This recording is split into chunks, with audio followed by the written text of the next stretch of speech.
Mr. Chairman, distinguished members of the Committee on Public Information and Mass Media. At the onset, allow us to thank you for giving us the opportunity to freely address the representatives of the Filipino nation and duly elected public servants. Kami po sa Suara Sug Media Corporation with business name Sunshine Media Network International o SMNI ay isa pong kumpanya na duly registered sa ating republika at binigyan ng state franchise ng Kongreso at nilagdaan ng Pangulo. Ganun din po ng certificate of o ng permiso ng National Telecommunications upang magsaimpapawid dito po sa ating bansa. Lamang ay nagulumihan po kami na isang araw bigla na lamang nagkaroon ng isang kautusan na kami po'y pinagbabawalan na magsaimpapawid. Ang feeling ko namin, nung matanggap namin ito, parang napaka-whimsical at capricious ng kautusan ng NTC, gawa ng wala naman kaming natanggap na pasubali na meron kaming hinaharap na kasong administratibo kaya o technical na kami lumabag sa aming CPC, Certificate of Public Convenience. NTC, without consideration of the constitutionally guaranteed equal protection and due process, initially suspended the network from going on the air on its assigned radio and television frequencies for a period of 30 days, simply based on a demand of a lady party list representative. Not content with this, NTC, instead of providing the network the opportunity of fair play, issued a cease and desist order for an indefinite suspension solely upon defrauding of some congressional district and party list representatives. NTC cited the House resolution calling for the suspension of the CPC, anchored principally on 4 allegations of violations of the state franchise and 1 violation of a previously issued suspension order. Mr. Chairman, we maintain our stand that we are not in violation of our state franchise and of the Republic or under Republic Act 11422, which is cited as the basis of the NTC's indefinite suspension. While the 4 cited reasons are better addressed in detail by Senate in a proper committee hearing which may be called for the purpose, allow me to mention in passing the following. Dito nagkaroon, Mr. Chairman, ng kontrobersya. Ang isa pong binabanggit nila, ang SMNI daw ay naging daan para sa red tagging. Bibigyan mo natin ng historical perspective yung salitang red tagging. Yung pong mga pagre-red tag o pagtawag na front organization, yung Kabataan Party List, yung Gabriela, yung ACT o Alliance of Concerned Teachers, ay hindi po nanggaling sa media. Ang mismo kong nagyabang nito ay walang iba kundi ang founding chairman ng CPP-NPA-NDF, si Professor Jose Maria Sison, na dating tinitingala po namin bilang mga aktivista nung araw. Ang sabi niya, na-available naman po ito sa worldwide net na pwedeng i-download ng ating secretariat. Sabi niya, itong mga Makabayan Black Party List na ito ay mga legal front organization namin sa CPP-NPA, which by the way, Mr. Chairman, was designated by the Anti-Terrorism Council as Communist Terrorist Group. So hindi ho kami ang nagbansag na sila ay kaibigan, kaanib o kabalikat ng CPP-NPA. Mismong si Mr. Sison ang nagsabi noon. Kaya kung nababanggit sa mga balita na sila ay front organization, it is only in deference to the pronouncement made by the founding chairman himself that this Makabayan Black Party List are theirs. So, maingat po kami doon. Kaya nga palagi namin sinasabi na designated communist terrorist group. base ho yan sa mismong gobyerno na nagatas na itong mga grupong ito. In fact, 2 days ago lang, Mr. Chairman, ay inulit ng Anti-Terrorism Council na sila po ay communist terrorist group. So, hindi po namin mawari bakit kami tinatawag na ang aming kasalanan ay nagre-red tag. Kasi, katunayan, kung susundin ho natin ang alituntunin ng broadcast, nandito naman yung mga taga-KBP, dapat yung mga kalaban ng Estado hindi na ini-interview. Pero yung mga traditional mainstream media, ang malayang nag-i-interview kay Mr. Sison at iba pang mga pinuno ng CPP-NPA. So, malayo po sa katotohanan ng SMNI ay nagre-red tag. Pangalawa, napaka-convenient ho kasi ng sawaging red tagging eh. Para lang mahinto yung pagbabansag sa kanila na front organization. Pangalawang dinadahilan po ng NTC, base doon sa request ng House, kami raw ay nagpapalaganap ng fake news. Apat po yung binanggit nila. Pangalawa, yung fake news. Ako po maglilimampung taon na sa industriya ng pamamahayag. At ako rin po ay nagturo. Wala po akong natatandaan na salitang fake news. Katunayan ng fake news, Mr. Chairman, ay isang media jargon na kinuha ng mga PR specialists para pagka meron silang kliyente na nasasangkot sa kontrobersya, halimbawa corruption, o pambababae, o panlalalaki, ang mabilis na sasabihin, huwag niyo intindihin yan, fake news yan. Pero ang totoo niyan, sa larangan ng pagbabalita, ito lang hong alam ko, sa tagal ko sa industriya, breaking news. Yung kapuputok lang ng balita. Yun ang breaking news. Ngayon, kung ikaw radyo, telebisyon, meron kang news, sasabihin mo, ito yung breaking news. Kapapasok na balita, si ganito, si ganyan. At tabayanan ng detalye. Tapos, meron din pong developing stories, kung tawagin. Ito po yung habang tumatakbo yung storya na ibabalita ninyo. Sa makatuwid, hindi nakukumpleto pa yung storya dahil developing, nasusunog sa NEIA, ganito, ganyan. Pangatlo, meron ng pong tinatawag na featured stories. Sa prito, may pinabanner yan, may headline, may mga pinabox na storya. So, yan ho ay, at saka yung regular news item. In other words, simpleng storya. Yan ho ang klase ng mga balita. Wala hong fake news. Ulitin ko, Mr. Chairman, fake news is a media jargon coined by PR specialists and crisis managers to parry prying newsmen on controversies or controversial issues involving scandals. SMNI aired a standard question. Nagsimula ho kasi ito nung magtanong yung isang anchor namin na, uy, totoo ba na 1.8 billion yung traveling expenses ng Kongreso, ng Speaker? Nagtanong po, how easy for the Public Information Office of Congress to have corrected us, no? Ay, hindi ho tama yan. Hindi ho 1.8, 2.66 billion po. Mali po kayo, mababa yung nakuha niyong information. Tapos na ho yung story sana doon. Katunayan, nung naghihiring po sa mababang kapulungan, sinabi nila, hindi totoo yan. 39 lang ang nagagastos namin. Sa makatuwid, mahigit pa ho sa 2 bilyon yung nawawala na hindi na-account hanggang ngayon. Ngayon, inaakusa ho nila na ang SMNI ay espousing fake news. Sinampahan pa ho ng kaso yung isang anchor namin na dating Pangulong Rodrigo Duterte on the basis of spreading fake news, which by the way was dismissed by the prosecutor. Now, ang tingin nga ho namin, if this was the anchor or the predicate of the suspension order for SMNI, dapat sana ho, pagka-dismiss ito ng prosecutor, without, hindi naman namin pinapangunahan yung legal department ng NTC, dapat nilip na nila yung suspension namin. Pero hindi ho Nagtuloy-tuloy po na yung dating 30 days, naging indefinite na.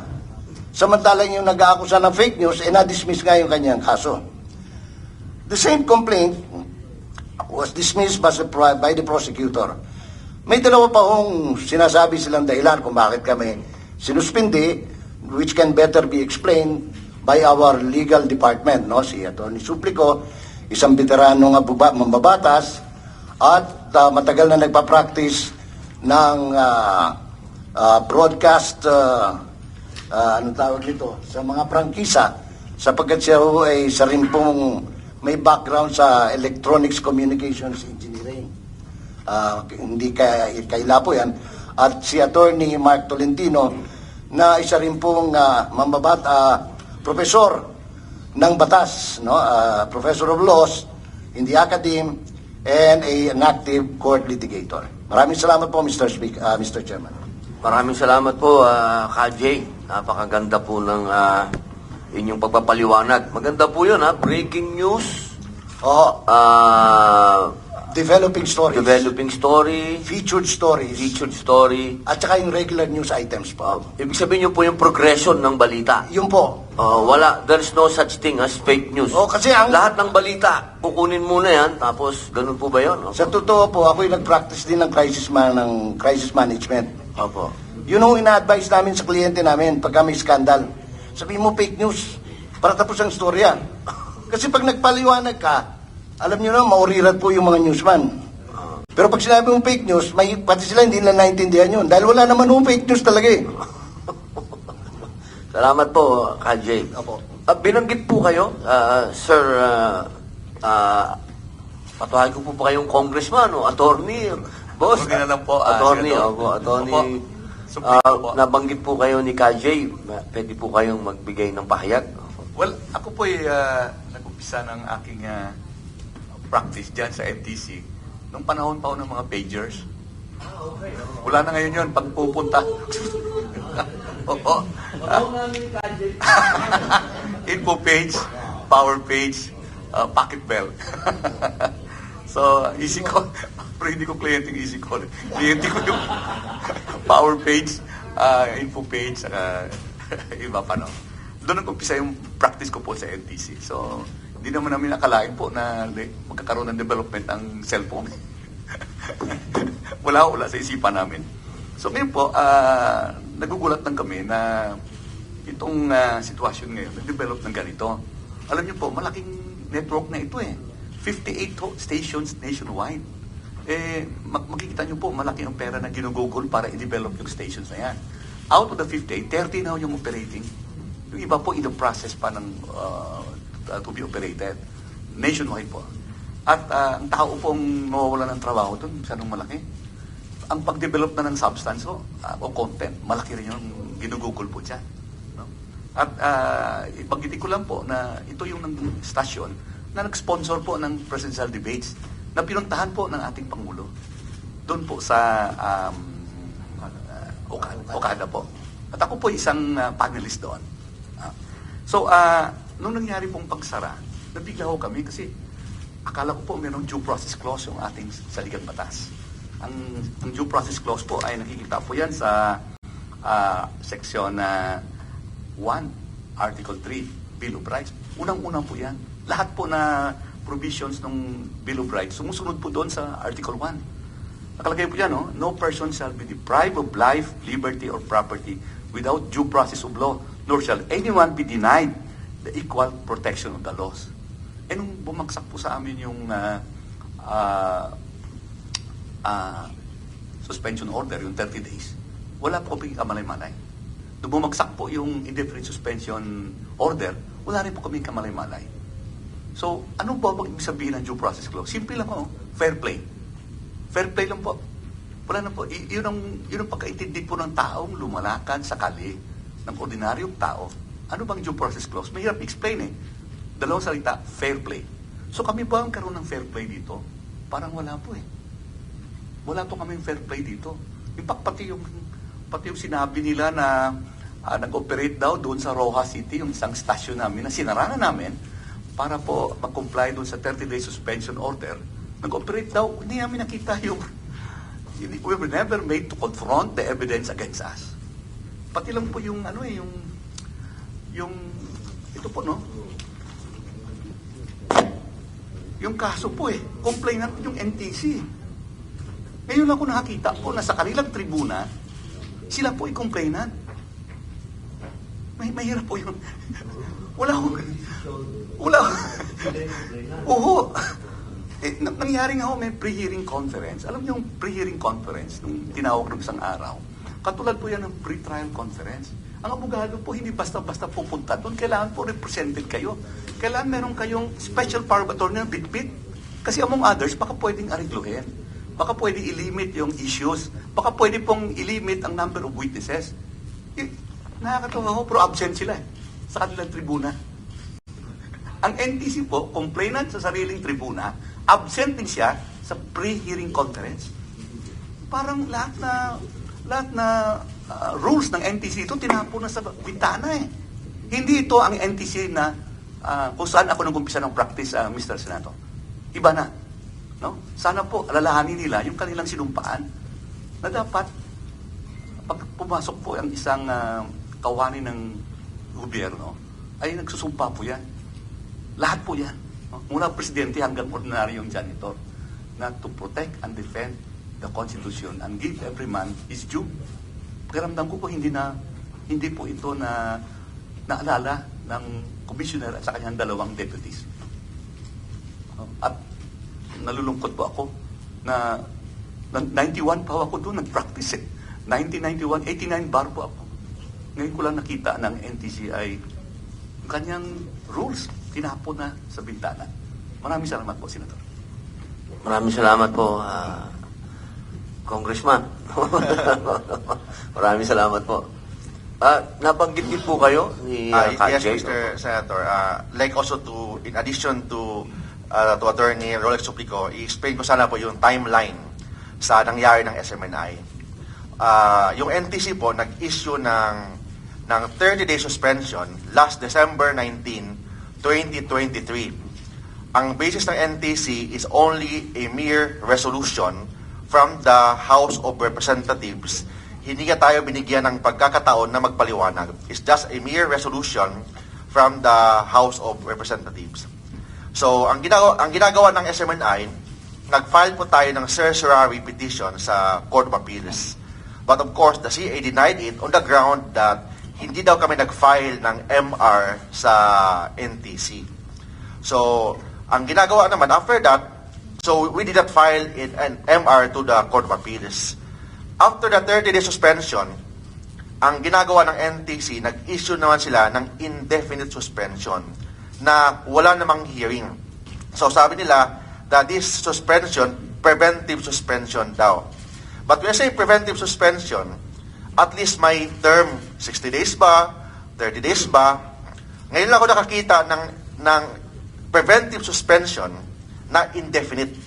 Hindi natin alam kung 30 days ba, 60 days ba, 1 year ba. So walang naka-indicate kung hanggang kailan ang indefinite suspension ng NTC. And hindi tayo binigyan ng pagkakataon na magpaliwanag bakit may na-violate ang SMNI with respect sa rules ng NTC, sa Certificate of Public Convenience, or even the franchise. So after that, nag-file po tayo ng motion for reconsideration sa NTC noong February 2. But of course, without any hearing, still, the NTC denied our motion for reconsideration against the indefinite suspension ng SMNI. Yung last hearing po, nung pre-hearing, tama yung sinabi ni Atty. Suplico, walang lawyer na pumunta sa NTC, walang representative from the NTC, walang pre-trial brief kasi under the rules, kasi suppletory kasi yung rules of court ng rules ng NTC. Based yan sa NTC rules. Ibig sabihin ng suppletory po, kung wala yung under the rules ng NTC, kung wala doon, gagamitin po natin ang rules ng court. Nakalagay doon sa rules of court na if you fail to file a pre-trial brief, it has the same effect of failure to appear. If you fail to appear, it means the case should be dismissed with prejudice. But, of course, sabi ng hearing officer doon na we will put that in writing. So, kahapon, nag-file po kami ng motion to dismiss sa NTC. Hopefully, they will respond it on our favor pursuant to the provision ng ating saligang batas. Yes po, may mga grounds po ang NTC or even the Congress, ano daw yung mga violation natin. May sabi nila, fake news, mga false information. Ang sabi ko naman, may provision po tayo sa ating saligang batas na about the protection of freedom of press and freedom of expression. And may jurisprudence po ng Supreme Court na mere inaccuracy of reporting is still covered by the freedom of press and freedom of expression. In fact, may jurisprudence that freedom of press and freedom of expression is one of the highly protected constitutional right. In fact, in the Supreme Court case of Chavez versus Gonzales and NTC, nakalagay po doon, any government agencies na gumagawa ng order na might affect freedom of press and freedom of expression are presumed unconstitutional. That's why the stand of SMNI, lahat po ng order ng NTC are presumed unconstitutional pursuant to Chavez versus Gonzales and NTC. Then, hindi yan nasagot ng SMNI. Second, ng NTC. Second, they also base it about na binenta daw ng SMNI ang shares of stocks ng Suarsug Media Corporation. Ang sagot po diyan, hindi po. Nag-start po ang SMNI ng 50 million ang capitalization hanggang umabot po ng 650 million. And wala pong pagbebenta ng controlling interest kasi nakalagay po sa prangkisa ng batas ng SMNI na kailangan i-report sa Congress ang pagbebenta if ang ibenta is controlling interest. In this case, walang controlling interest kasi the Kingdom of Jesus Christ na-maintain po nila ang 53.5% or more than the controlling interest at yung binenta or transfer po through donation or through additional capitalization is only 46% and that is less than 50.1% na kailangan i-report sa Congress. And second po, sabi nila, yung dispersal po ng ownership about the 30%. We are on ng SMNI or the Suarsug Media Corporation, we are on the process of transmitting or dispersing the ownership of 30%. In fact, may 1% na mahigit ang nalipat na from the share of Pastor Quiboloy to the cooperative. So it means we are on the process. In fact po, kung tingnan niyo po ang Republic Act 10818, yung Radio Mindanao, iba yun sa SMNI kasi ang sa Radio Mindanao, within 5 years, dapat may dispersal of ownership within 5 years. But yung batas ng SMNI or Suarsug, wala nakalagay po na 5 years. Anytime, i-disperse po ang 30%. So, walang term limit kung kailan po ang 5 years. So, i-compare mo sa ibang mga prangkisa like the Radio Mindanao, kailangan within 5 years from the operation, kailangan may dispersal of ownership ng 30% sa public. Walang nakalagay po dyan sa prangkisa ng SMNI. So therefore, we are still within the time frame to transmit or the disperse about the 30%. And second, kailangan natin i-emphasize po na about the franchise ng SMNI, that's still part, yes, subject to public interest. So therefore, i-grant yan ng Congress. But if it is already granted, it is considered a property right. So kasi property right na po yan, kailangan i-comply po ang due process clause ng ating saligang batas. Kasi number 1 po yan sa Bill of Rights.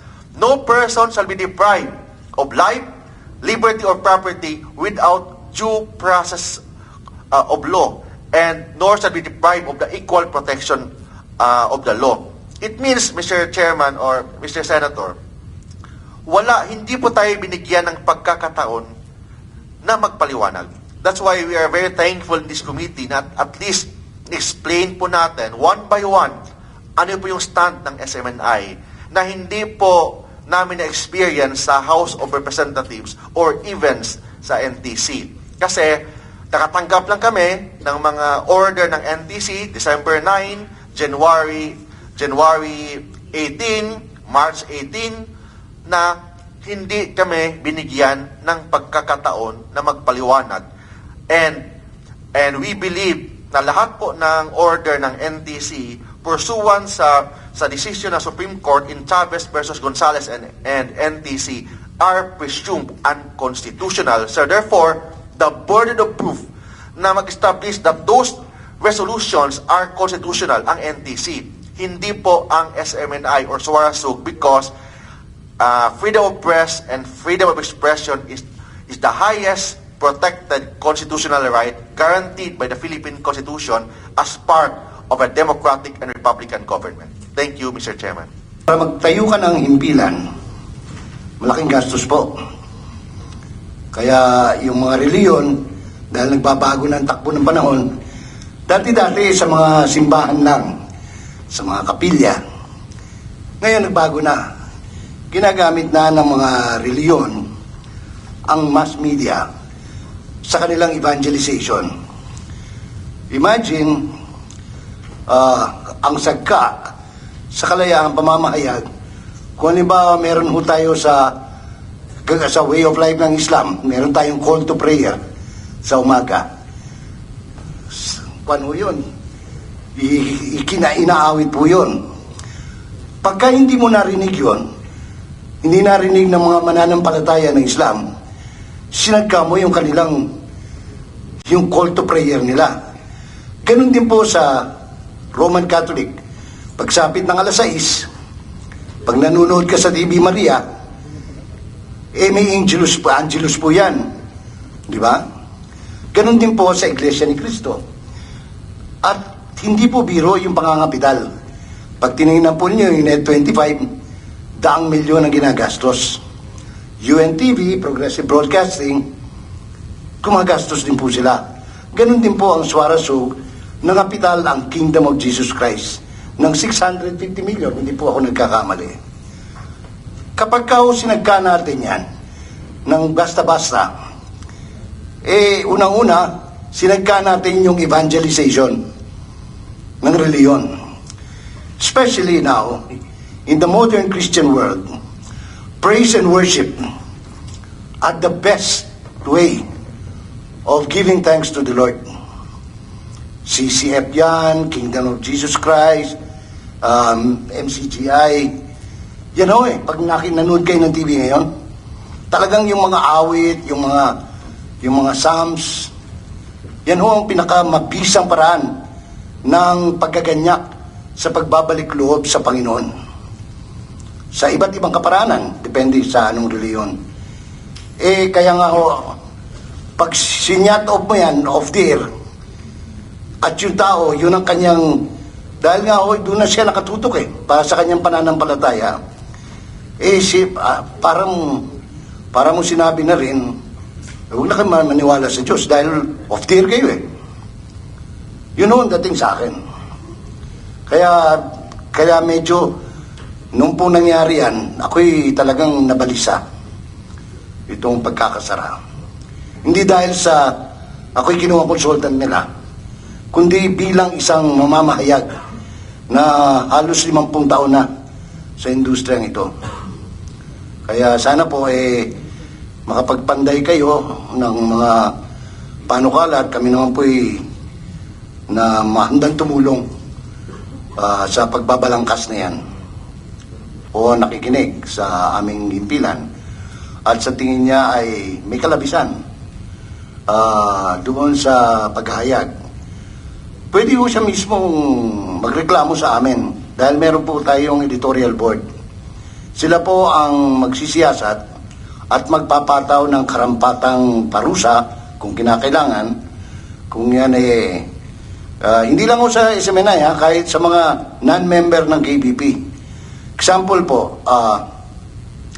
halimbawa ang GMA, hindi po membro ng KBP, and I think KBP can attest to that. Pagka kami nung nandun pa ako, pagka nagkakamali at may reklamo, depende ho yan, pwedeng pagpapaliwanagan muna, you will be asked to explain why no sanction can be imposed against him or her. Pagkatapos kung mabigat po, depende ho yan sa bigat, mula 5 araw, 15 araw, 1 buwang suspensyon. Lamang ay para maproteksyonan yung image ng announcer, sinasabi namin, kunyari, si Dipunto Mike Enriquez ay nakabakasyon ho. O si Mel Chang po nakabakasyon. Pero in reality, katulad nun sa ABS, pagka may order yung Standards Authority na suspension, kunyari kay Corina Sanchez, ina-announce namin na on annual vacation po si Corina o si Noli De Castro. Ganun po ang pangyayari. At yan po sa SMNI, ginagawa po namin. Katunayan, may mga empleyado ho kami na nabibigyan ng sanksyon at saka mga nagtatrabaho sa SMNI. Kasi hindi naman po namin kinakailangan i-announce pa. Which is, kasi ngayon ho medyo maano tayo dun sa mga human rights eh. Kasi nung panahon ho namin, in the old days of the industry, alam ito ni attorney, bago ka makapasok sa industriya, dadaan ka sa butas ng karayom. Pagka nakapasok ka naman, ayan, may tatanong yan. Ako, naging news director ako ng ABS. Malupit ho ako. Pagka umabuso, katulad doon noon, may isang reporter, hindi ko na babanggitin ang pangalan. Kami nasa Tagaytay, sinabi niya si Presidente Cory na declare ng martial law. Di talagang kami biktima ng martial law, napalipad kami pabalik ng Maynila. Yung pala, si Presidente Cory ay nag-declare ng state of emergency. Malayo-malayo ho. Yun ho, pinagbakasyon namin ng mahaba-haba yung reporter namin sa Malacanang. Kasi hindi dapat pinapalagpas. At kami po ay talagang kung ikaw ay nasunod bilang isang matapat na mamamahayag, hindi ho kailangan ng mga suspensyon galing sa ibang lugar. Mismo, katulad ho ito, babanggitin ko ng pangalan at pwede niyong tanungin. Si Gani Oro, isang magaling na broadcaster, kumukover ho ng demolition dyan sa Barangay Holy Spirit. Gabi, nagre-report siya, ang ganda ng report. Tigmak ng dugo, kumpirmado, may isang batang namatay. Habang naglalakad ho siya, nakita na naman niya, may isang madugo. May batang hindi na sumisingap. Diniklara niyang patay. Suspendido siya. 15 days without pay. Kasi mabigat ho yan eh. Huwag na tayong lumayo. Nasuspindi si Tina Monzon Palma sa Channel 7. Nung pinatay niya yung biktima ni Tihanki, yung pala nasa ICU pa ng Makati Med. Siya nasuspindi rin. Kahit yung news director na siya noon ng GMA. Ganyan ho ang industriya. Dahil responsable ang mga practitioners. Hindi ho kami mga pipitsugin na hindi nakapag-aral o anong tawag nito. At saka we value yung training namin kasi noon. Pag ikaw nag-on the air, dapat gospel truth ang sinasabi mo. At yan din po ang panuntunan namin sa SMNI. Kaya nga ho, nung sinabing, pwede ho bang magtanong, totoo ba na merong 1.8? Ang problema lang ho kasi noon, hindi kami pinayagan na ipalabas yung actual na video nung banggitin ni Eric Celis yung pagtatanong. Kasi kung pinayagan lang ho, malinaw eh. Tinatanong lang, Mr. Speaker, totoo ba na 1.8 billion na inyong travel allowance? O ang nagastos ninyo? Kadali-dali naman sana ho, ang daming may public information ng Congress, di ba? Senado man o ano. Ay, hindi totoo yan. 39 lang ang nagastos namin. Di tapos na sana ho. Di ho namin maintindihan ba't pinalaki hanggang mauwi sa suspension ng inalmusal kami ng NTC. Absolutely po, hindi po nabigay yung due process po. Bakit? Ang basis po nila, kasi sabi po ni the good commissioner na may basihan daw po, ang basis po nila is the determination of the House of Representatives. Parang pinalabas po nila po that the NTC pwedeng diktahan pala ng House of Representatives. Kasi based on their resolution po, ang kanilang or order the suspension is based on the determination of the House of Representatives. Hindi po tayo binigyan ng pagkakataon na magpaliwanag na, in fact, I believe that NTC is a quasi-judicial body. Hindi po siya under ng House of Representatives na basta-basta na lang diktahan ng mga congressman. Kasi very clear po, nakalagay po sa order nila, as determined by the House of Representatives per resolution number 129. And second, Mr. Chair, nakalagay din po doon sa rules ng NTC to protect the interest and welfare of the public. But walang nakalagay, bakit to protect the interest and welfare of the public, kailangan bigyan ng suspension, indefinite suspension, na hindi natin alam kung ilang araw, 10 years ba kami maghintay, 20 years ba kami maghintay, or until matapos yung prangkisa ng Suarsug Media Corporation. Ang nagbigay po ng prangkisa po is the House of Senate and the House of Representatives. Congress po. May batas po na nagbigay dyan.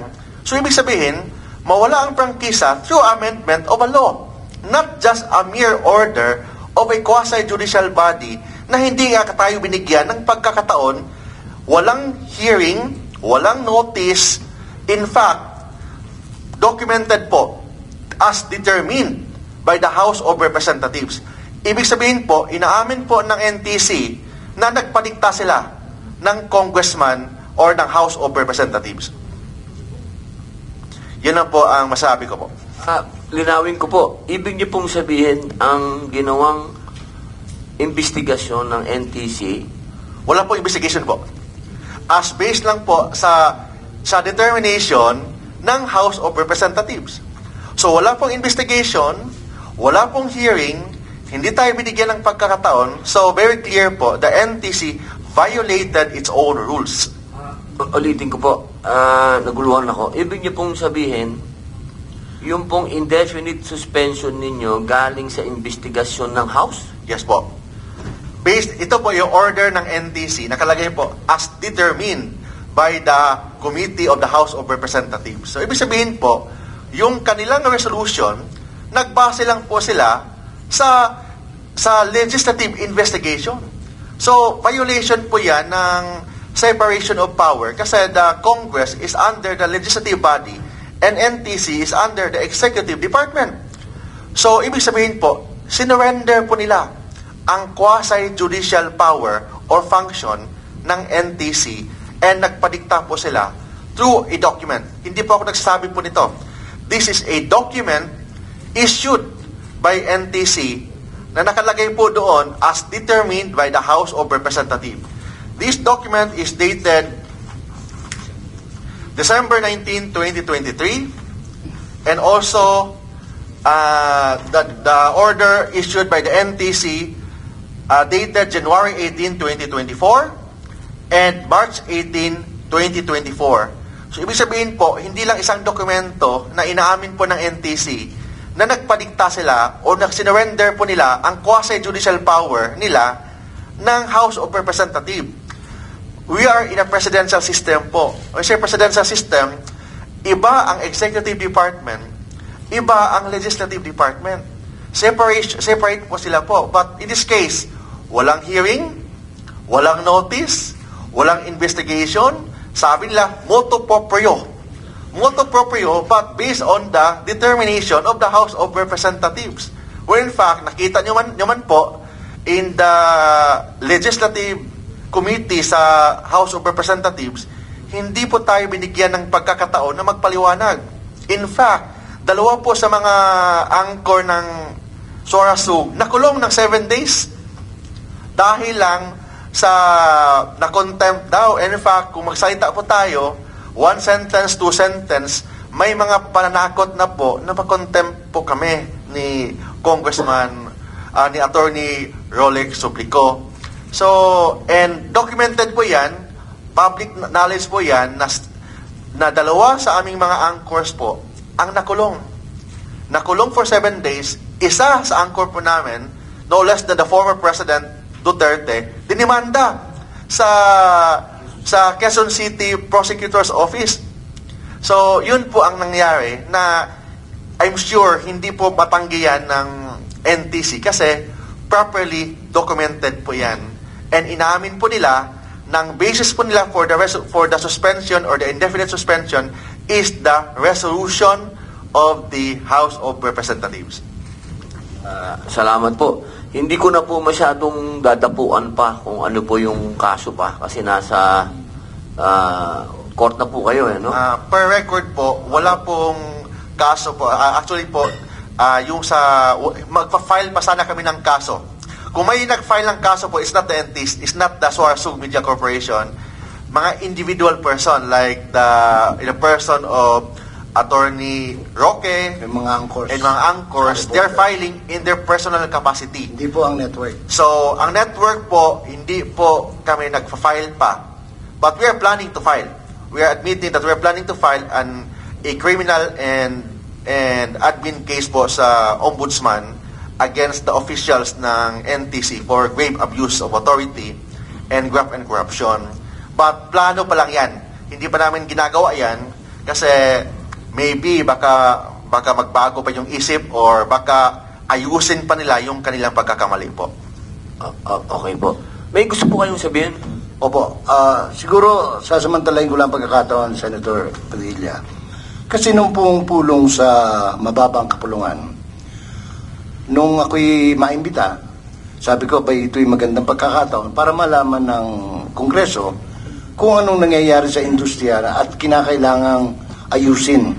Halimbawa, nung nagtanong si Kinatawan Kimbo tungkol sa bayaran ng mga, yung swelduhan po, ng angkors, tama-tama dahil sa committee nyo, Public Information and Mass Media. Alam nyo, yun ang problema sa industriya. Napakarami ho ng mga broadcaster referring to network, ang on the air, pero wala hong economic viability. Ibig sabihin, hindi kayang magpasweldo ng tama sa mga empleyado. Pangalawa, sa mga malalaking network, ang dami yung violation. Kasi sa batas po, sa unang araw pa lang ng panunungkulan mo sa alinmang network, kinakailangan ikaw ay nabibigyan na ng social amelioration tulad ng SSS, Pag-ibig, PhilHealth.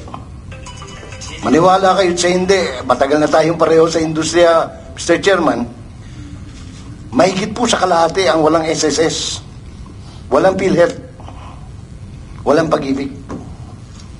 Pagmamahal, meron po, marami yan sa industriya natin, pero yung Pag-ibig fund, wala ho sa housing. Yun nga ho sanang gusto kong ipaliwanag sa kanila kasi ang dami yung kalakaran na sa tingin natin ay dapat lagyan ng karampatang aksyon. Either sa pagsusog sa mga umiiral na batas o tuluyang pagbalangkas ng bagong batas. Dahil kumikita po sila ng bilyones. Pero yung kakarampot na social amelioration ng kanilang mga manggagawa, hindi ho na ipagkakaloob. So, isipin nyo sa industriya po ng media, para sa kabatiran ng publikong nanonood o nakikinig, meron nung sumusweldo dyan ng tuwing 5 at 20. May sumusweldo ng tuwing 10 at 25. May sumusweldo ng 15 at saka katapusan. Meron sumusweldo pagkatapos ng taping. Marami yung klase. Kaya, nung pinagpapalaya, bakit iba-iba yung patakaran nyo sa anchors tsaka sa regular employees? Talaga magkaiba. Kasi, mga anchors, talent fee ho yan per contract. Pag nag-violate ka ng contract, pwede pang alisin yan. So, kaya nga ho noon, nung sa ABS pa ako, 2 tambiolo pag Christmas party. Isa doon sa mga may talent at doon sa mga walang utak. Kasi hinihiwalay ho nila yung raffle ticket ng mga talent employees at saka doon sa regular employees. Kaya pag magdodraw ako noon, ako nag-MC, ito, para mananalo yung mga walang utak pero may talent. Dinadaan na lang sa biro. Pero hindi ho maganda. Kaya tama-tama itong consultative meeting na ito para mapag-aralan ninyong lupon kung ano ang nararapat na aksyon. Para binabahagi po namin ito bilang input sa inyo. Alam nyo, nagsasagawa ko kaming ng investigasyon noon.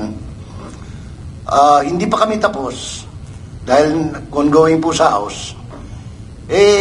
Umamin po siguro, hindi namin alam kung siya'y napilitang umamin ng nagkamali siya, nagsorry siya sa Committee on Legislative Franchise. Habang ginagawa namin yung internal investigation.